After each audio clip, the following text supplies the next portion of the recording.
Nada, we're ready to start. Where's my friend?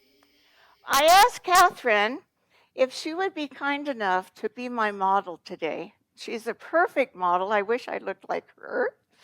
And I thought I would show you what really interested me as a woman going out to a strange culture to see how the women there dress. And would you like to see a little? We'll show you about that.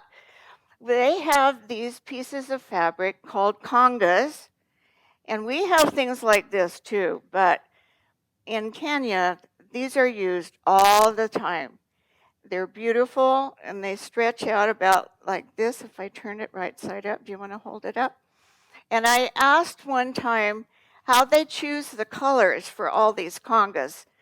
They like tie-dye as well. This is another favorite one. Isn't that pretty? With the turquoise and all. Anyway, they use these congas in a variety of ways. So right now, Catherine is going to help me show you how she could wear it, because doesn't she look nice? She's all ready for service today, and she doesn't want to get her trousers dirty. You know, like if she had to be close to a charcoal fire, she might get soot on her pants or pretty black pants. So she's going to cover up just like if this was an apron. But it's also like a skirt, and you could go to church in this too. And you don't need any buttons or pins. You don't need anything but just a tuck in.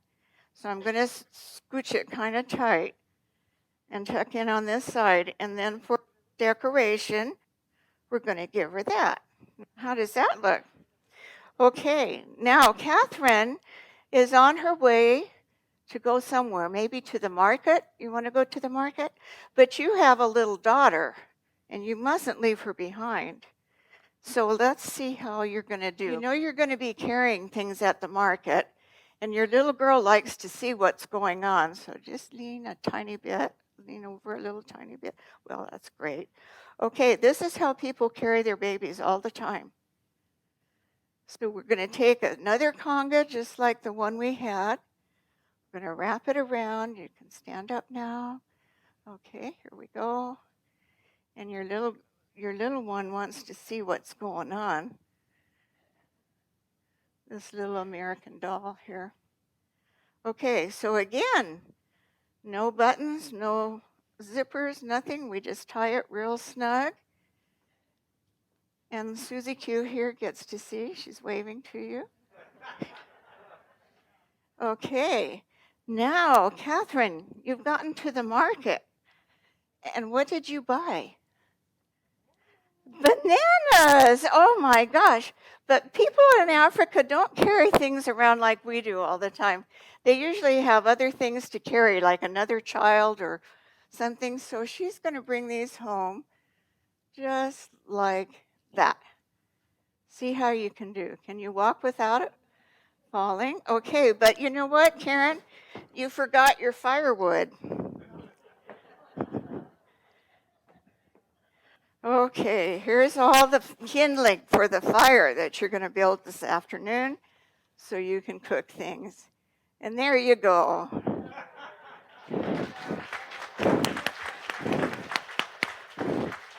Thank you very much. Okay, that's fun.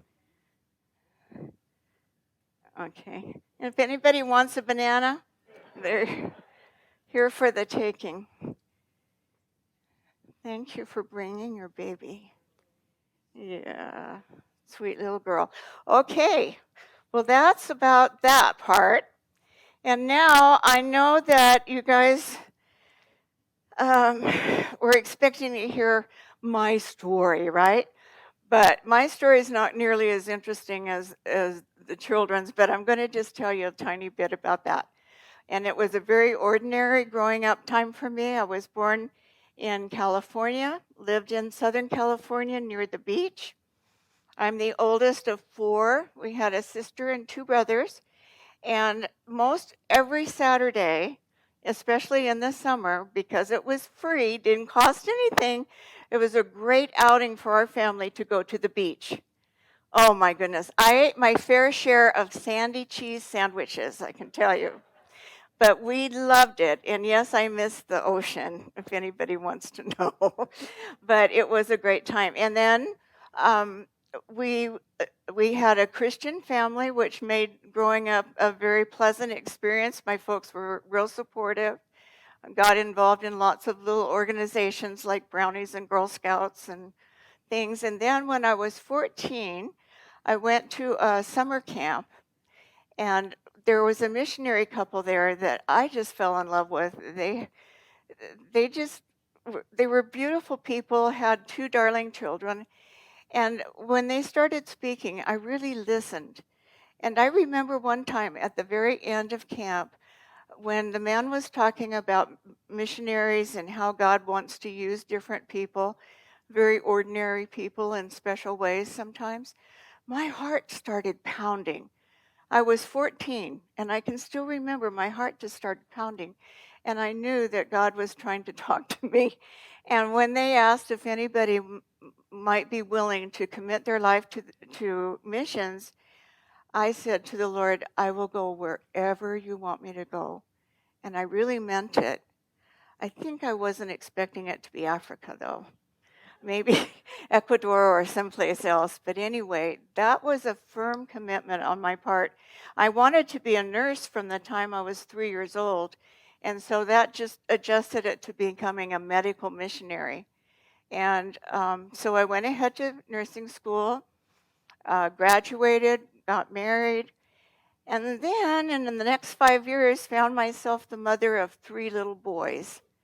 And I remember when our third son was born, when everything's quite finally quiet, and I was like, Lord, are you sure about this? What do I know about raising boys? But I guess we figured it out because they all grew up well. And then I ended up in the wonderful world of boys in a short time later. Okay, so how in the world did I ever get from having a good life as a nurse in the hospital, raising a family, to going to Kenya? Well, after 20 years of marriage, there was a very painful divorce, and that just led me into another completely different chapter of my life.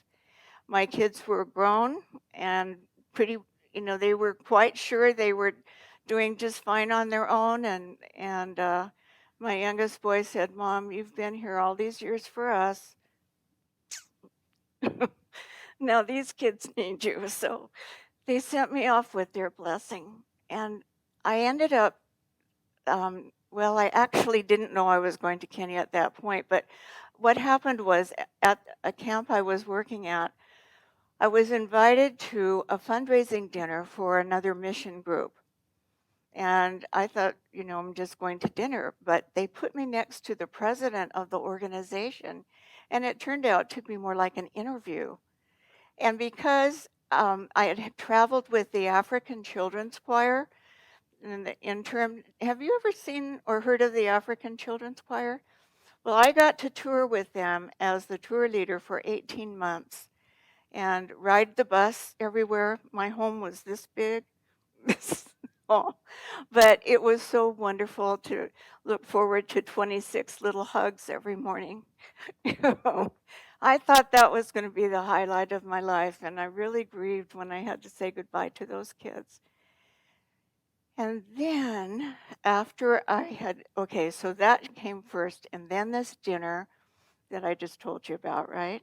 So now they're saying you've had African experience, you're a registered nurse, we need a nurse to complete our team, and you're available, your family's given you their blessing to be gone for 3 to 5 years. And it was like being on a skateboard off to Kenya. When I got there, I was hoping that I wouldn't have to go through culture shock, but I didn't get away with that. And it brings me back to tell you that when the African children went home, I got to go with them and got to just fly in with all these kids that were so excited to see the banana trees and the coffee bushes and everything again and get to go back home. And we were there just after the Civil War ended. So it was quite a story all in itself, which I can't go into now, but I will tell you about one night that I was in a home with these kids, and all of a sudden we started hearing gunshots, and they were loud. They were crackling like they were really close. And so all the lights went out. It was like these kids and the adults that we were with knew the drill. The lights went out and the kids started hiding under the beds. And I took a couple of the bigger ones and we hid in the closet and just stayed as quiet as a little mouse in the cupboard so that whoever was out there would go by and not bother us. And it turned out that in the morning we learned that there were thieves in just a very nearby farm and they killed the poor man that used to bring us cabbages. So I don't know what would have happened if they had come to our place. But can you imagine for about an hour and a half, we're standing in the closet and the kids are under the beds just holding our breaths? Well, I can tell you that had an impact and it changed my attitude about a lot of things when I came back to the States. And so now that I'm not in Uganda this time, I'm back in Kenya. I was I was trying to just get acquainted with people, and the UNICEF group that was there had a van, and they said they wanted to go visit another group working with street children. Would I be interested in coming? I was like, sure, just do something that sounds sort of ordinary. So we climb in this van. There must have been about 7 or 8 of us, I guess. And we're driving along, and we came up over a rise, and you could see a little curl of gray smoke pretty close by. I was like, what's that smoke coming from? This is just the street. What could be burning? So as we got closer and got into this roundabout, you know what roundabouts are, and in the center they had some grass and just nothing much. But in the center of this roundabout was an old tire with a campfire in the middle of it. And it smelled this acrid burned tire smell. And there were a dozen kids that were all ready to camp out for the night around that area. So our van pulls up to this group and the door opens and the kids just jump up from their little places and they come running and one guy grabs my hand or my arm actually. He goes, "Mama, mama, come this way." Some of these children had been to school and knew English, which is a surprise to many people that English is the national language. Swahili is their trade language, but they teach English in the schools. So if the kids had gone to first or second grade, they knew some English. So fortunately, we had that in common. So here we go. He takes me by the arm and he says, "Come this way." And there's a little white rectangular bench thing that he invited me to sit on, and other people were sitting around different places.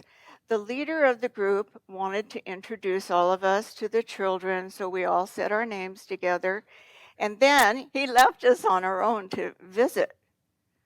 Oh, what do I go to say? I had no idea what to talk about. And finally, after this sort of uncomfortable silence, this friend of mine says, "Mama, would you like to see our puppy?" I was like, "A puppy? Of course. Where's the puppy?" I saw no signs, heard nothing, sounded like a dog. So he gets down, he goes to the end of our little bench, opens the door, and pulls out this roly poly little white dog, but it only had 3 legs. Something happened to our puppy. It said one of his other friends had seen the mother, who was starving, give birth to these puppies. And so she started gnawing the leg off of this little dog. But now here are the children come to rescue this little dog.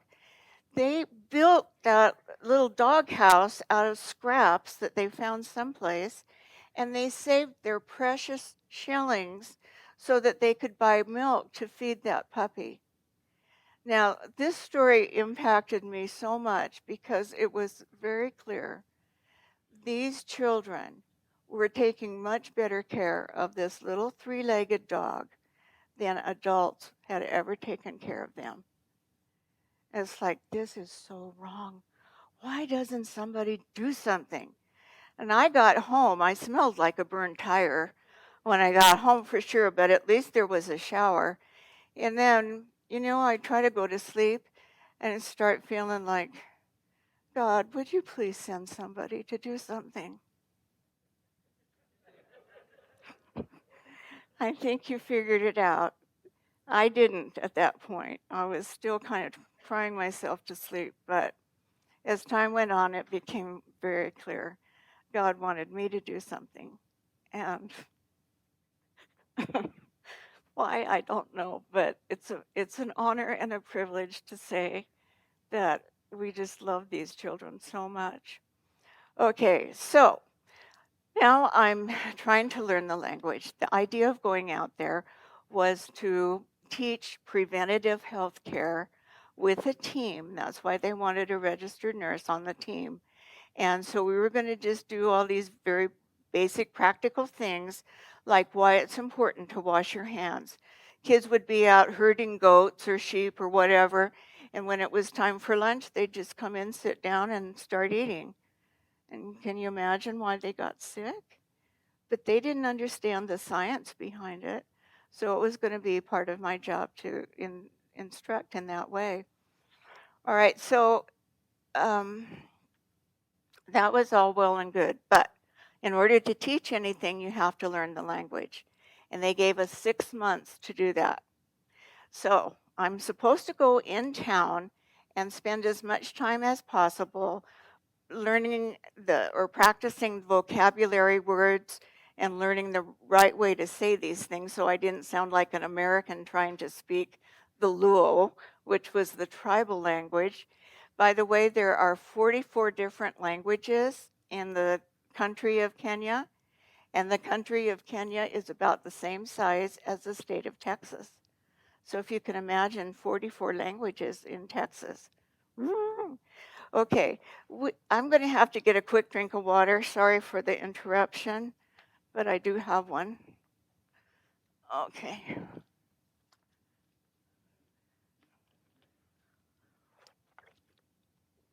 Okay, so I'm trying to learn the language, and the language helper made a little mistake by saying, and don't forget, you can talk to the children because when they hear something that sounds funny, they laugh.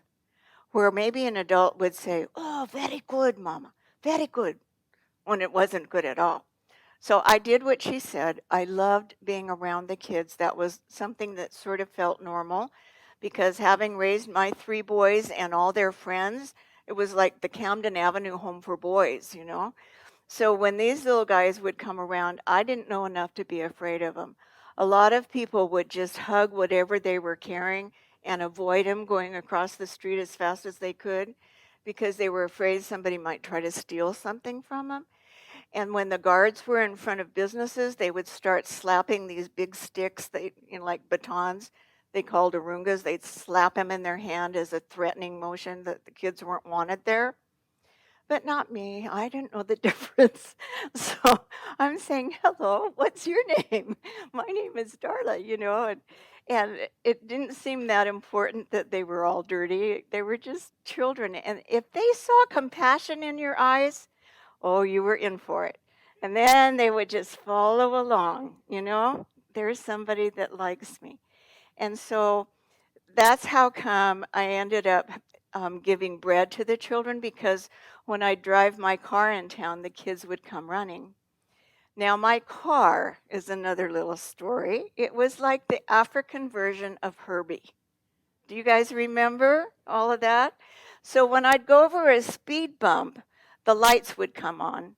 And if I hit a pothole, the trunk would pop open. And you'd have to really jiggle the handle if you wanted to get in the car. Now, the children didn't know anything about me. They didn't know I had kids in America. They didn't know anything except that I drove this funny old white car. Okay, I didn't know that they were trying to figure out a name for me, and they were going like this. Mama, Mama, KXU, KXU. What in the world? So I waved back. Hi, guys. Well, they weren't waving at me. They wanted me to stop to give them a ride.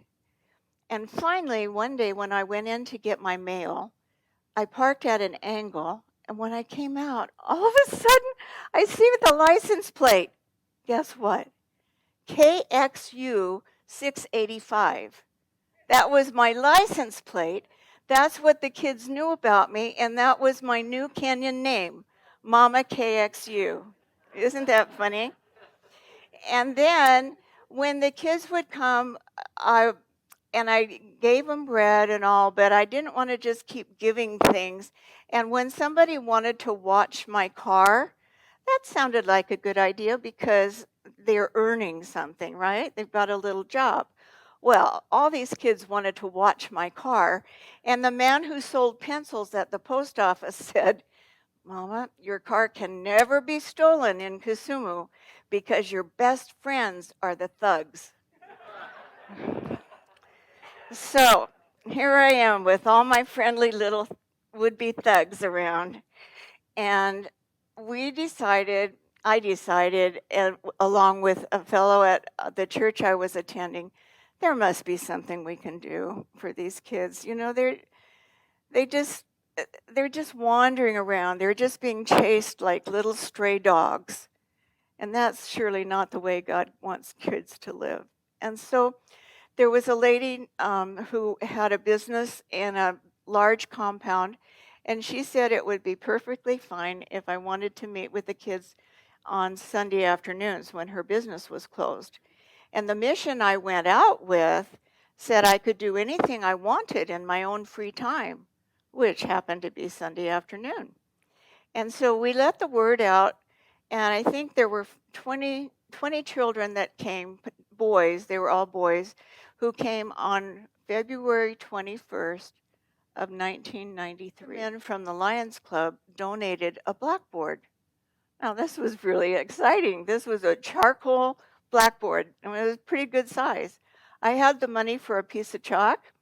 Our house parent had previously taught school, so all the kids come in, sit down on their mats, and he starts making the letters on the board, and the kids repeating things, and that was the beginning of our school.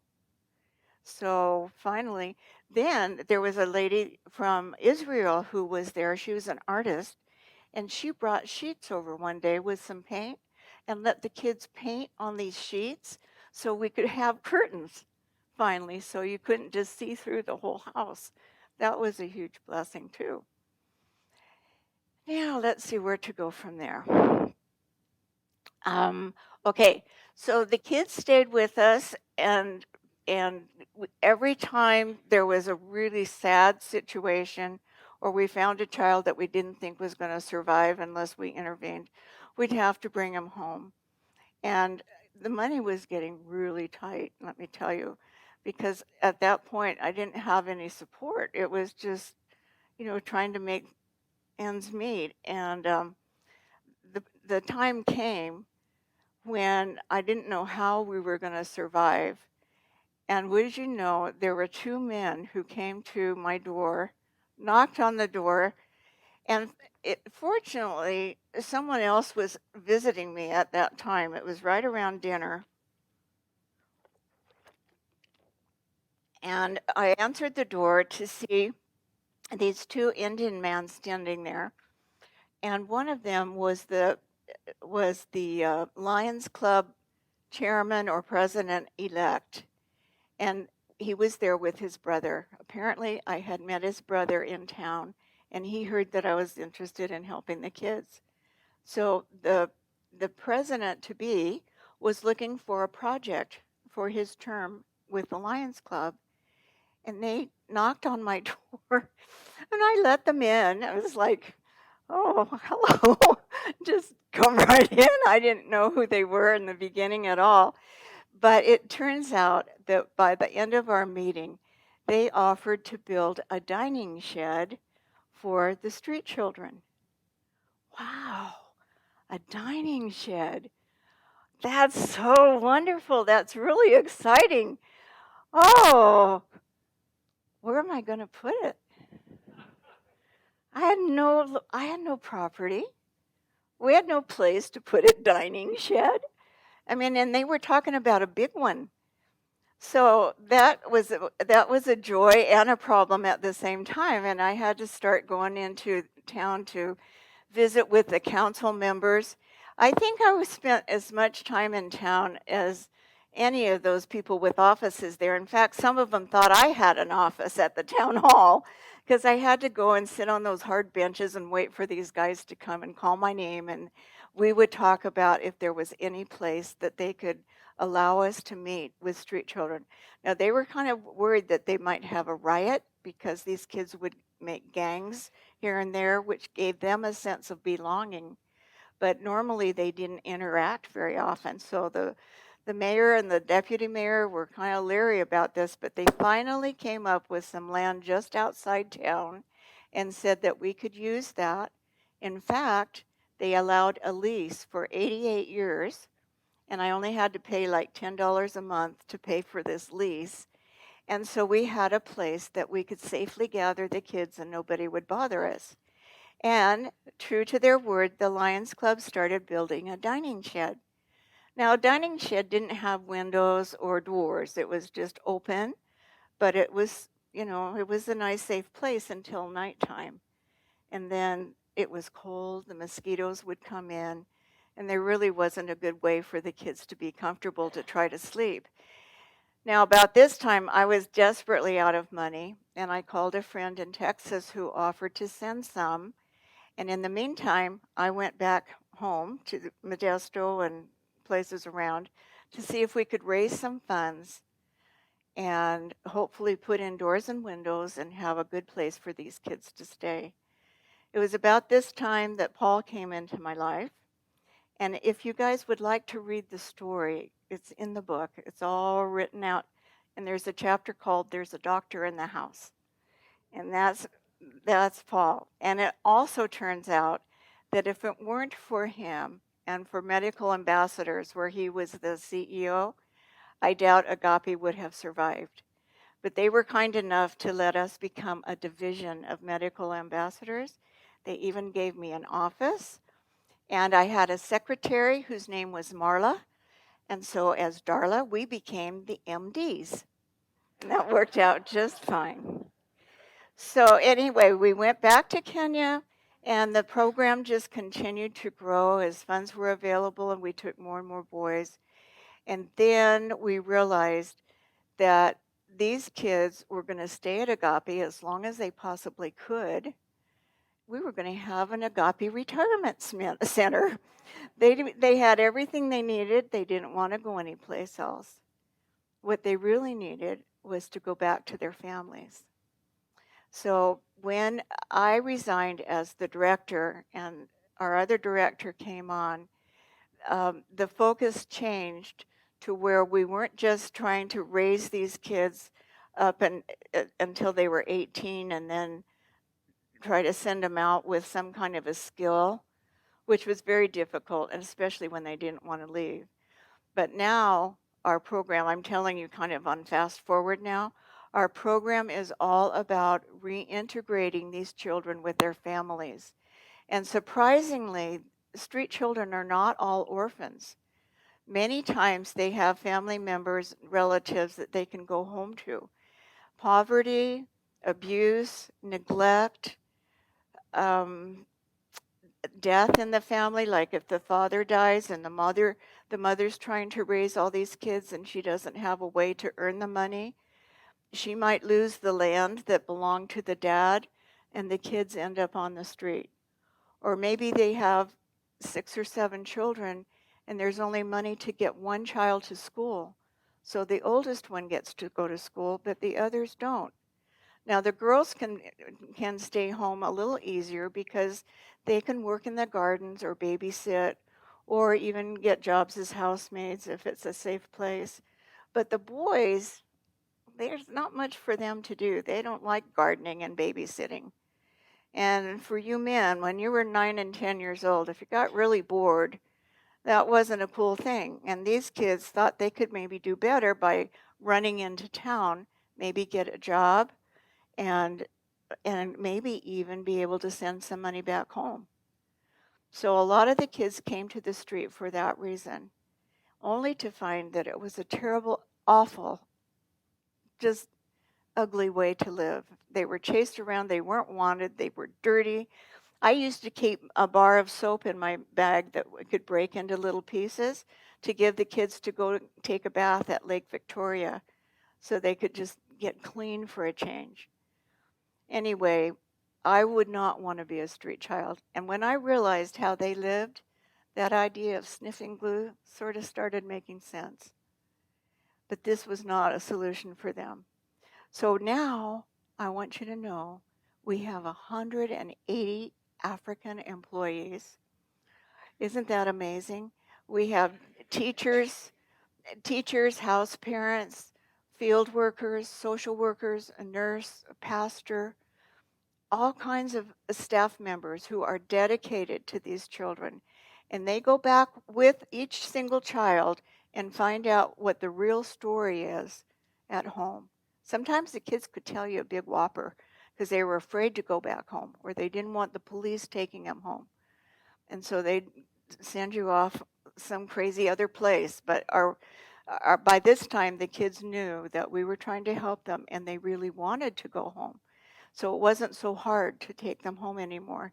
And then they would find out, is there a father in the home? Is it well, several wives, which they still do in the Luo community? Is there a stepmother that's really beating on the child, or a father who's into alcohol and giving the kids a really hard time, or are they abused, whatever? And there has to be a lot of lessons about forgiveness in order to reconcile the children with these families.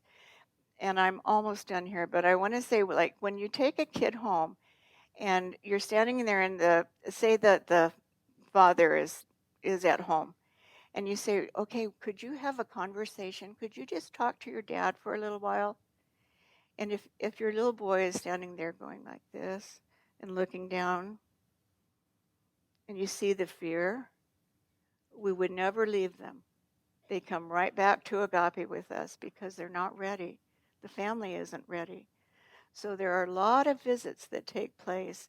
And sometimes when you see the pictures, even in the slides you saw where their mother is running to the child, they're so happy to see these children because they didn't even know if they were still alive. And the kids are happy to be back home. Home is best, they say. So we've been able to reintegrate 5,000 children, have 180 employees. We have now a second center. We started in Kisumu, and just about 3 years ago, we opened another community in a town called Kitale. And in October of this year, the goal is to open a third home in Nakuru. And there's 500 to 600 more street boys and girls in Nakuru that need help. When I was living in Kisumu, there were about 1,000 children running around on the streets. Now there's just a handful. It's hard to find them. So we need to do the same thing in these other communities. And another thing is, because we've been doing a lot of work with the government, I kind of tried to keep a low profile, but the government likes us now because we're really helping them, especially the children's department.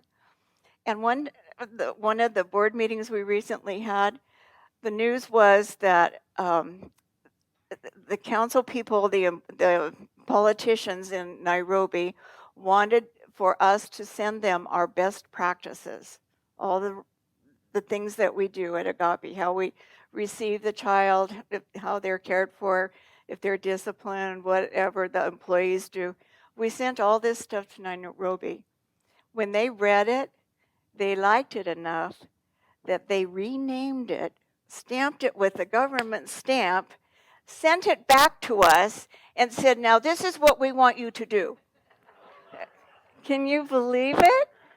So now when there are people that are visiting, many times they bring them to Agape to show what's being done to help the street kids. So we just need to keep this work going, and I just pray that that happens. And I think now is a good time to start asking for questions. Am I missing one more thing? Oh, we have a video that we want to see. Okay, Nada, are you still there? Okay, what I'd like to do, now that you've heard all of this, I'd like to take you on a little trip with me to Kenya. Did you bring your passports? Hope you did.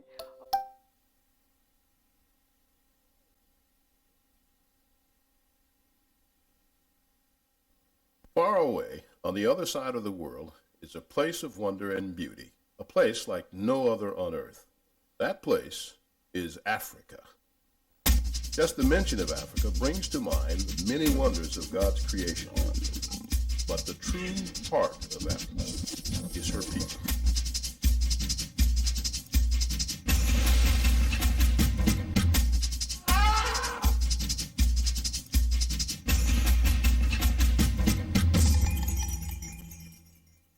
In East Africa, there is a very special land called Kenya, with its capital, Nairobi.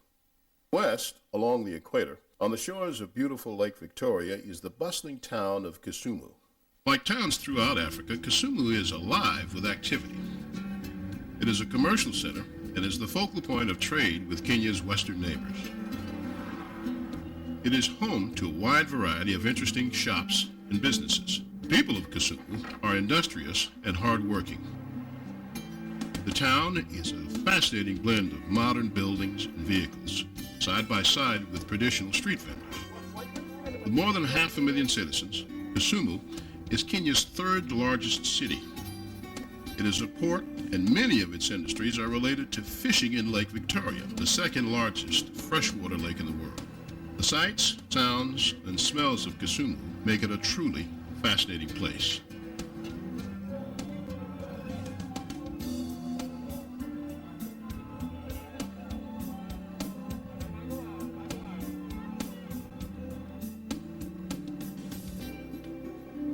For most who live here, the city is a good place to earn their living and support their families.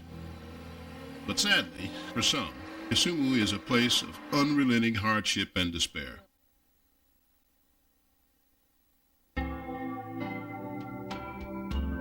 Like many cities throughout the world, Kisumu has its share of those left out, those ignored by society. Hundreds of children, mostly boys, have been abandoned, orphaned, or forced from home by cruelty or the fact that their parents simply can't afford to support them. They wander the streets, begging or stealing, doing whatever they have to do to survive. They are outcasts, unwanted, dirty, and hungry. The streets are the only home they know. They pass their time gambling what little they've scrounged, or sniffing glue by the roadside, hoping to numb the loneliness.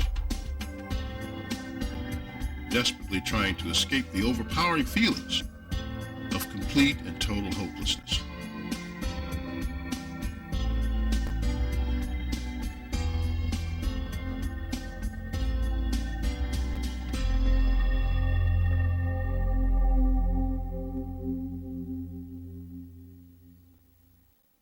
But there is hope. There are people who care, particularly one very special woman. The boys call her Mama Darla, and she is their friend. She visits them. She listens to them, and she feels for them. When she drives through town, they come from all directions hoping to talk with her.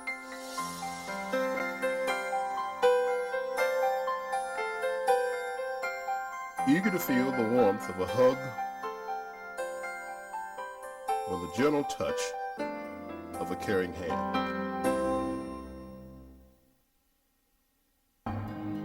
When evening comes, we go to our comfortable homes for dinner and a good night's sleep. It's different for Kisumu street boys. For them, home is the city park or a dark alley. But some nights, Mama Darla is there too, bringing her own special brand of warmth and encouragement.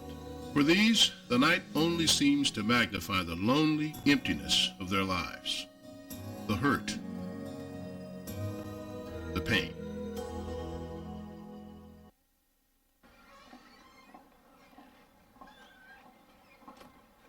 Hello. Welcome to Agape Children's Ministry. I'm Darla Calhoun. We're located here in Kisumu, Kenya, on the shore of Lake Victoria. Our center is currently caring for 26 former street boys. Many times people ask me about our work and how it got started. So in the next few moments, I'd like to tell you more about Agape Children's Ministry. In 1993, when I first began meeting with Kisumu street boys in the park, I had no idea what God really had in mind. Today, we have a wonderful facility on land which the city granted us. 2 local Lions clubs and a church in America provided our first buildings. Come on into our school. Many of the boys have been unable to attend regular schools. So for some, Agape provides their very first formal education, equipping them to meet regular school standards and making it possible for them to attend in the future. This is the boys' big chance, and they know it. They work hard and slowly begin to believe that they can dream of a better future.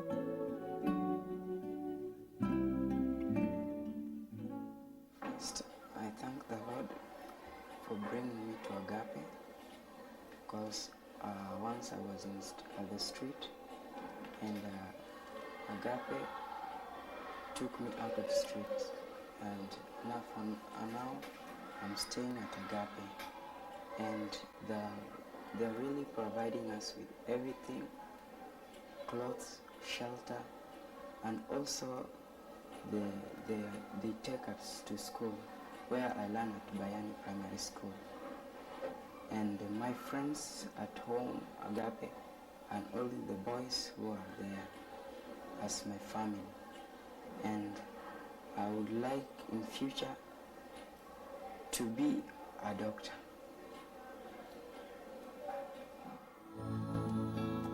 We don't just provide the boys with a safe, clean place to live. Agape offers an environment designed to teach them responsibility and to help them become productive members of society when they are ready to leave here. They help maintain our facilities, including our rainwater collection system.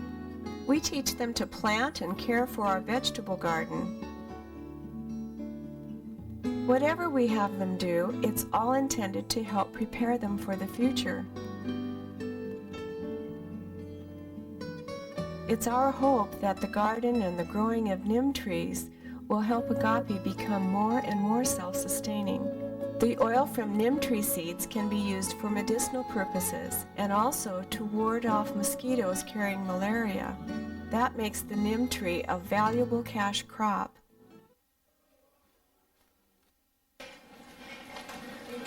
On the streets, the boys face continual hunger, but at Agape, we're able to feed them good meals each day and to see dramatic improvements in their health. Steamy rice, and we have meat with the gravy. And then we have these little bananas. These are called sweet bananas. They're much smaller than the ones we have in States, but they're very nice. And we have some oranges as well. So we have a nice balanced meal for these children. Agape offers a place of support and encouragement, a place to learn fun and creative things.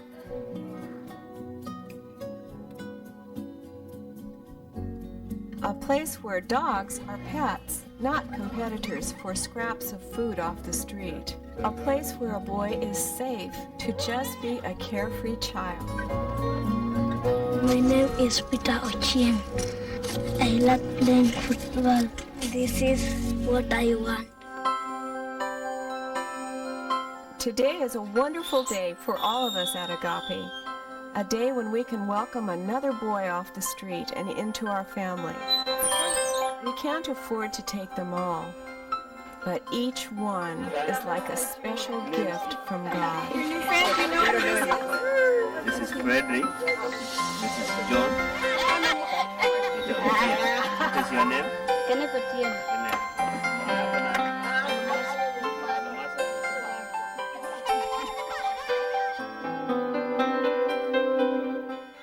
those whose lives have already been changed through the ministry of Agape are role models for the others and a very real testimony to the power of what happens here. They're living proof that rescue from the streets is possible and that there is hope. Agape can bring hope to many more street boys, but only with your help. Please join us in making a difference, in transforming lives from desperation and despair to happiness and hope. Yes, Jesus loves me. Yes, Jesus loves me. Yes, Jesus loves me. The Bible tells me so. So if anyone else has a question, you can just come and ask me, and I'll do my best to answer it, okay? But thank you so much for coming.